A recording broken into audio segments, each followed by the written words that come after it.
യുദ്ധാനന്തര ഗാസയിൽ പാലസ്തീനികൾക്ക് ഇടമുണ്ടാകില്ലെന്ന വമ്പൻ റിപ്പോർട്ടുകളാണ് പുറത്തു വരുന്നത്. ഗാസയിൽ നിന്ന് പാലസ്തീനികളെ കൂട്ടമായി കുടിയൊഴിപ്പിക്കുമെന്നുള്ള വാർത്തകൾ അന്താരാഷ്ട്ര മാധ്യമങ്ങൾ റിപ്പോർട്ട് ചെയ്യുന്നു. NBCയെ ഉദ്ധരിച്ചുകൊണ്ട് ടൈംസ് ഓഫ് ഇസ്രായേലാണ് ഞെട്ടിപ്പിക്കുന്ന ഷോക്കിംഗ് ന്യൂസ് പുറത്തുവിട്ടിരിക്കുന്നത്. ഡൊണാൾഡ് ട്രംപിന്റെ വമ്പൻ പദ്ധതി. ട്രംപും നെതന്യാഹുവും ചേർന്ന് ഗാസ സ്ട്രിപ്പിൽ നിന്ന് ഗാസാവാസികളെ പൂർണ്ണമായും കുടിയൊഴിപ്പിക്കുന്നു. വെടിനിർത്തൽ കരാർ പ്രാബല്യത്തിൽ വന്നതിന് പിന്നാലെയാണ് ഗാസയുടെ പുനർനിർമ്മാണം സംബന്ധിച്ച വലിയ ചർച്ചകൾക്ക് സാധ്യതയേറുന്നത്. അതിൽ ഏറ്റവും നിർണായകമായ ഇടപെടലാണ് ഡൊണാൾഡ് ട്രംപ് നടത്തുന്നത് എന്ന വിവരങ്ങൾ പുറത്തു വരികയാണ്.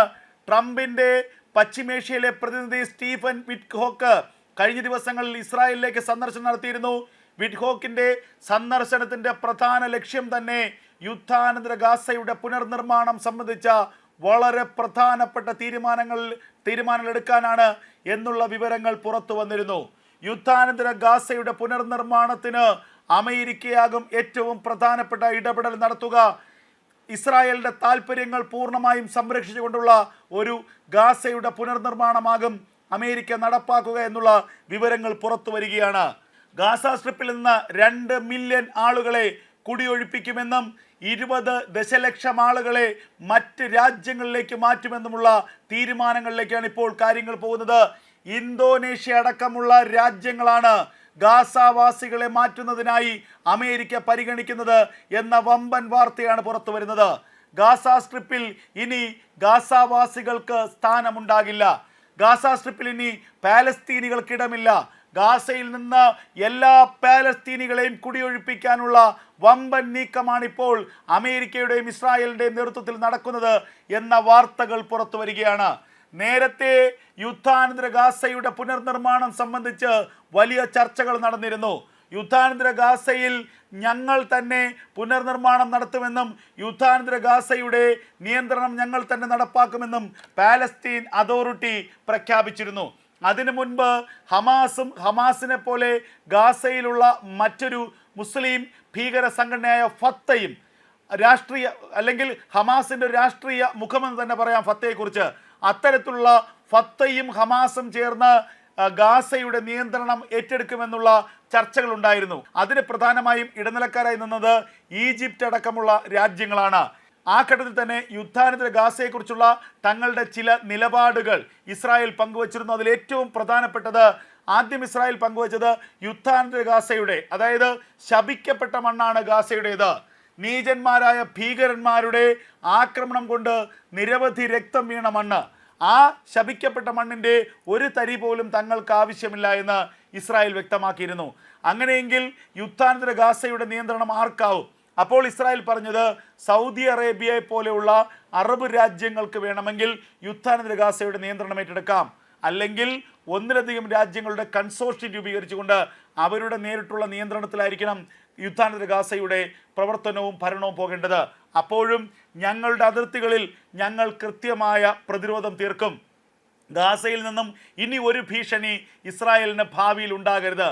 അതുകൊണ്ട് തന്നെ ഗാസയുടെ അതിർത്തികളിൽ വലിയ സൈനിക കേന്ദ്രങ്ങൾ, സൈനിക ഷെൽട്ടറുകൾ ഞങ്ങൾ തീർക്കും, ബേസ് ക്യാമ്പുകൾ ഞങ്ങൾ തീർക്കും. ഞങ്ങളുടെ സൈനിക താവളങ്ങൾ ഈ അതിർത്തികളിലുടനീളം, ഗാസയുമായി പങ്കിടുന്ന അതിർത്തികളിലുടനീളം ഞങ്ങൾ സ്ഥാപിക്കും. അങ്ങനെ ഗാസയിൽ നിന്നുള്ള ഈ ഒരു ഭീകരാക്രമണം ഇനി ഉണ്ടാകില്ല എന്ന് ഞങ്ങൾ ഉറപ്പിക്കും. അതുകൂടാതെ തന്നെ ഒരു കാര്യം കൂടി അന്ന് ഇസ്രായേൽ വ്യക്തമാക്കിയിരുന്നു. അതായത് ഗാസയിൽ ഇനി ഹമാസിൻ്റെ ഒരു പുൽനാമ്പ് പോലും മുളച്ചു പൊങ്ങരുത്. ഗാസയിൽ ഇനി ഒരു തരത്തിലുള്ള ഭീകരവാദവും തലപൊക്കരുത്. അതിനുവേണ്ടിയുള്ള എല്ലാ തരത്തിലുമുള്ള ഇടപെടലുകൾ ഞങ്ങൾ നടത്തും. നിതാന്തമായി ഞങ്ങൾ ജാഗ്രത പുലർത്തും. ഞങ്ങളുടെ കൃത്യമായ നോട്ടം ഗാസയിൽ ഉണ്ടാകും. ഗാസയിൽ ഞങ്ങളുടെ കൃത്യമായ റഡാറുകൾ നിരീക്ഷണം നടത്തും. യുദ്ധാനന്തര ഗാസയിൽ ഇനി ഹമാസിൻ്റെ ഒരു പുനരേകീകരണം ഉണ്ടാകുമോ എന്നത് സംബന്ധിച്ച് ഞങ്ങൾ കൃത്യമായി പരിശോധിക്കുമെന്ന് അന്ന് ഇസ്രായേൽ വ്യക്തമാക്കിയിരുന്നു. പിന്നെ കുറച്ച് കഴിഞ്ഞ ശേഷം ഇസ്രായേൽ പ്രധാനമന്ത്രി ബെഞ്ചമിൻ നെതന്യാഹുവിൻ്റെ മറ്റൊരു നിലപാട് വന്നു, പ്രസ്താവന വന്നു. യുദ്ധാനന്തര ഗാസയുടെ നിയന്ത്രണം ഞങ്ങൾ ആർക്കും വിട്ടുകൊടുക്കില്ല. യുദ്ധാനന്തര ഗാസ ഇസ്രായേലിൻ്റെ സ്വന്തമാകും. ഇസ്രായേലിൻ്റെ നിയന്ത്രണത്തിലായിരിക്കും ഇനി ഗാസയുടെ നിയന്ത്രണം ഇനി ഹമാസിനോ പാലസ്തീനോ അല്ലെങ്കിൽ ഏതെങ്കിലും അറബ് രാജ്യങ്ങൾക്കോ വിട്ടുകൊടുക്കാൻ ഞങ്ങൾ ഉദ്ദേശിക്കുന്നില്ല എന്ന് ബെഞ്ചമിൻ നെതന്യാഹു പറഞ്ഞു. ഇപ്പോൾ ഇതാ ഏറ്റവും പുതിയ വാർത്തകൾ പുറത്തു വരികയാണ്. വെടിനിർത്തൽ കരാർ പ്രാബല്യത്തിൽ വന്നതിന് പിന്നാലെ യുദ്ധാനന്തര ഗാസയെക്കുറിച്ചുള്ള വമ്പൻ പ്രഖ്യാപനങ്ങൾ പുറത്തു വരുന്നു. ഡൊണാൾഡ് ട്രംപിന്റെ വൻ നീക്കം വരികയാണ്. ഗാസയിൽ നിന്നും പാലസ്തീനികളെ പൂർണ്ണമായും ഒഴിപ്പിക്കുകയാണ്. ഗാസ ഇനി പാലസ്തീൻ മുക്തമാകും. ഗാസ സ്ട്രിപ്പിൽ നിന്നും 2 മില്യൺ ആളുകളെയാണ് മറ്റു രാജ്യങ്ങളിലേക്ക് കുടിയൊഴിപ്പിക്കുന്നത്, മറ്റു രാജ്യങ്ങളിലേക്ക് അവരെ ഡീപ്പോർട്ട് ചെയ്യുന്നത്. ഇതിനു വേണ്ടിയുള്ള വൻ പദ്ധതികൾ ട്രംപ് തയ്യാറാക്കി കഴിഞ്ഞിരിക്കുന്നു. പശ്ചിമേഷ്യയിലെ ട്രംപിന്റെ അനുയായി സ്റ്റീവ് വിറ്റ്ഹോക്കിന് ഇതിന്റെ ചുമതല നൽകിയിരിക്കുന്നു. അദ്ദേഹം ഇത് സംബന്ധിച്ച നിർണായക തീരുമാനങ്ങൾ എടുക്കുകയാണ്. അതേസമയം കഴിഞ്ഞ ദിവസം തന്നെ ബെഞ്ചമിൻ നെതന്യാഹുവിൻ്റെ ഒരു കൃത്യമായ നീക്കമുണ്ടായിരുന്നു. അത് ഡൊണാൾഡ് ട്രംപുമായി ആശയവിനിമയത്തിൽ അദ്ദേഹം വ്യക്തമാക്കിയെന്നാണ് പുറത്തുവരുന്ന വിവരങ്ങൾ. അതായത് ഗാസ സ്ട്രിപ്പിൽ നിന്നും പലായനം ചെയ്ത ഒരു പാലസ്തീനിയെയും ഇനി ഗാസ സ്ട്രിപ്പിലേക്ക് തിരികെ വരാൻ അനുവദിക്കില്ല. ഗാസയിൽ നിന്നും കുടിയിറക്കപ്പെട്ട ഒരാളെപ്പോലും തിരികെ അവരുടെ വീടുകളിലേക്ക് മടങ്ങാൻ അനുവദിക്കില്ല എന്ന ശക്തമായ നിലപാട് തന്നെയാണ് ഇസ്രായേൽ സ്വീകരിക്കുന്നത്. അതായത് ഗാസയെ പൂർണ്ണമായും ഒഴിപ്പിച്ച ശേഷം ഗാസയെ ഒരു മരുഭൂമിയാക്കി മാറ്റുക. ഗാസയിൽ ഇനി ജനവാസം വേണ്ട, ഗാസ മരുഭൂമിയായാൽ മതി. ഗാസയിൽ നിന്ന് ഇനി ഹമാസിൻ്റെ ഒരു വളർച്ച ഉണ്ടാകരുത്. ഗാസയിൽ ഇനി ഹമാസിൻ്റെ ഒരു പുൽനാമ്പ് പോലും പൊടിക്കരുത്. ഇതാണ് ഇസ്രായേൽ ഇപ്പോൾ ലക്ഷ്യമിടുന്നത്. ഇസ്രായേലിൻ്റെ ആ വമ്പൻ നീക്കത്തിന് സജീവമായ പിന്തുണയുമായി അമേരിക്കയും കൂടെയുണ്ട് എന്നതിൻ്റെ ഏറ്റവും വലിയ ഉദാഹരണങ്ങളാണ് പുറത്തു വരുന്നത്.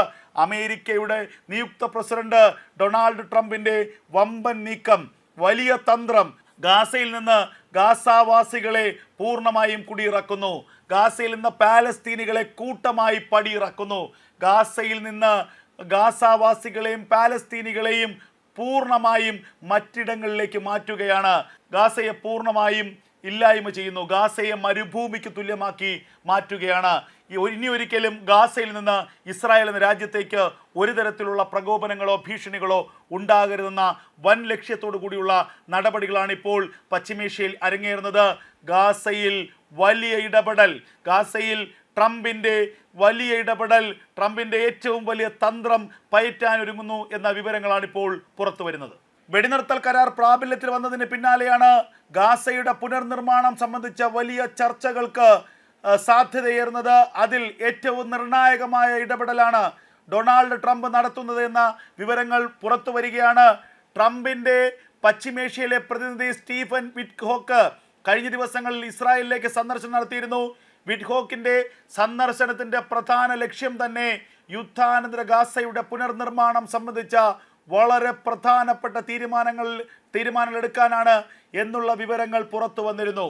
യുദ്ധാനന്തര ഗാസയുടെ പുനർനിർമ്മാണത്തിന് അമേരിക്കയാകും ഏറ്റവും പ്രധാനപ്പെട്ട ഇടപെടൽ നടത്തുക. ഇസ്രായേലിൻ്റെ താല്പര്യങ്ങൾ പൂർണ്ണമായും സംരക്ഷിച്ചുകൊണ്ടുള്ള ഒരു ഗാസയുടെ പുനർനിർമ്മാണമാകും അമേരിക്ക നടപ്പാക്കുക എന്നുള്ള വിവരങ്ങൾ പുറത്തു വരികയാണ്.